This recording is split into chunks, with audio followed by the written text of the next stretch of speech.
دیکھیں یہ جب سمیع اللہ کیس کی ہیئرنگ ہو رہی تھی 2018 میں تو اس وقت بھی ایکسپیکٹڈ تھا کہ فیصلہ کیا آئے گا. سب کو پتا تھا کہ جی اسٹیبلشمنٹ نے فیصلہ کیا ہوا ہے کہ نواز شریف صاحب کو الیکشن نہیں لڑنے دینا, تو سپریم کورٹ جو ہے وہ ایسا فیصلہ دے گی کہ نواز شریف کا راستہ بند ہو جائے گا. تو ایکسپیکٹڈ تھا وہی فیصلہ جو ہے وہ 5 ممبر بینچ نے کیا تھا. لیکن یہ جو 5 ممبر بینچ تھا جس میں ثاقب نثار تھے, عمر عطا بندیال تھے, جاز الحسن صاحب تھے, سجاد علی شاہ صاحب تھے, اس بینچ کے ایک ممبر تھے جسٹس عظمت سعید صاحب. تو جسٹس عظمت سعید صاحب نے اختلاف کیا تھا اور انہوں نے کہا تھا کہ 62(1)(f) میں ڈسکوالیفیکیشن کی مدت جو ہے وہ نہیں لکھی ہوئی, تو لہٰذا آپ کسی کو لائف ٹائم بین نہیں کر سکتے. اس سلسلے میں انہوں نے جو اختلافی نوٹ تھا اس میں واضح طور پر لکھا تھا کہ یہ پارلیمنٹ کا حق ہے کہ وہ اس کو ٹھیک کرے. اگر کچھ مسئلوں پہ سکوت ہے, سائلنس ہے, تو اس کو پارلیمنٹ جو ہے وہ کریکشن کر سکتی ہے, ہم نہیں کر سکتے. تو اب 2024 میں ایکسپیکٹڈ تھا, سب کو پتا ہے کہ اسٹیبلشمنٹ نے فیصلہ کیا ہوا ہے کہ نواز شریف صاحب کو الیکشن لڑانا ہے, تو یہی فیصلہ آئے گا اور وہی فیصلہ آیا. تو ہماری سپریم کورٹ جو ہے اس کے اکثر فیصلے جو ہے وہ اس کو آپ پریڈکٹ کر سکتے ہیں, اسٹیبلشمنٹ کی سوچ کے مطابق ہوتے ہیں فیصلے. اسٹیبلشمنٹ نواز شریف کے خلاف ہو تو سپریم کورٹ جو ہے وہ نواز شریف کے خلاف فیصلہ دیتی ہے. اسٹیبلشمنٹ نواز شریف کو کلیئر کر دے تو سپریم کورٹ کا فیصلہ نواز شریف کے حق میں آ جاتا ہے. تو یہ جو فیصلہ ہے یہ کوئی اچنبا تو نہیں ہے, سب کو پتا تھا, بچے کو پتا تھا کہ یہی فیصلہ آئے گا.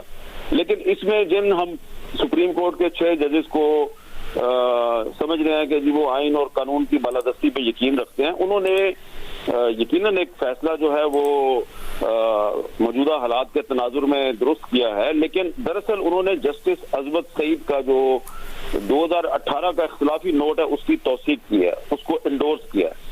تو اگر آج ہم یہ جو آج جو 6 ججز ہیں جنہوں نے تاحیات نااہلی ختم کیا ہے تو ان کو اپریشیٹ ضرور کریں, لیکن جسٹس عظمت سعید صاحب کو بھی یاد کریں, کیونکہ جو کچھ آج کی ججمنٹ میں لکھا گیا یہی کچھ عظمت سعید صاحب نے بھی کہا تھا.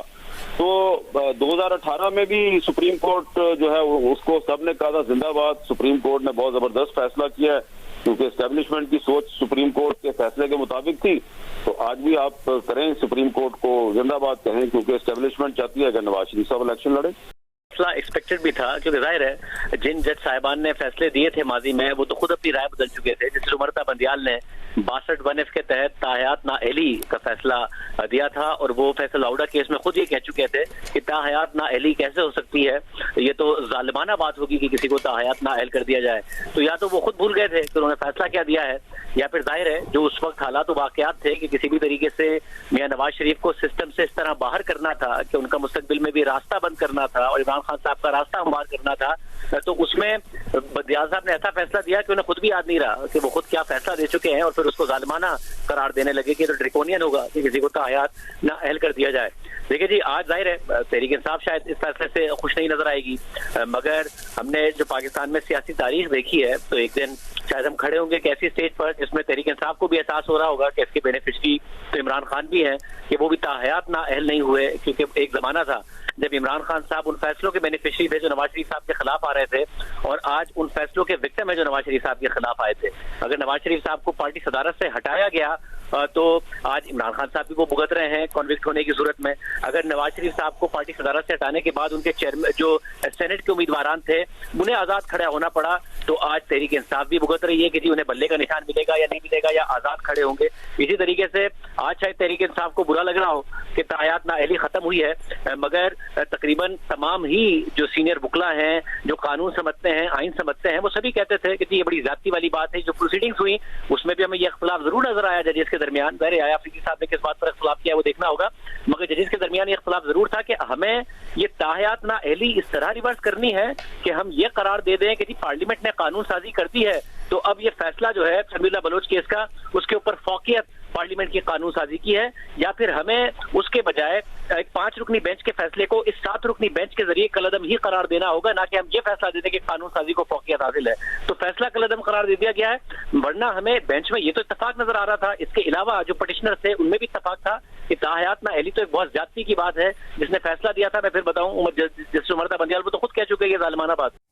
پیارے ناظرین, یہ تھے حامد میر صاحب اور شاہ زیب خانزادہ صاحب، جو سپریم کورٹ کے اس فیصلے پر تبصرہ کر رہے تھے جو آج آیا ہے۔ حامد میر صاحب کہہ رہے تھے 2018 میں جسٹس عصمت سعید نے نواز شریف کی نااہلی کے فیصلے کو ناجائز قرار دیا تھا، اور آج 6 ججوں نے جسٹس عصمت سعید کے فیصلے کے مطابق ہی فیصلہ دیا ہے۔ حامد میر صاحب کہہ رہے تھے اس لیے آج جسٹس عصمت سعید کو یاد کرنا بنتا ہے۔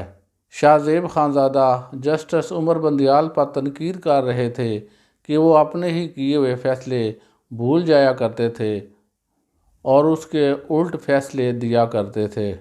شاہ زیب خانزادہ صاحب نے اس فیصلے کو ویلکم کہا ہے اور جمہوریت کے لیے ایک اچھی روایت قرار دیا ہے۔ پیارے ناظرین، اس کے ساتھ ہی ہمیں اجازت دیجیے۔ پاکستان پائندہ باد۔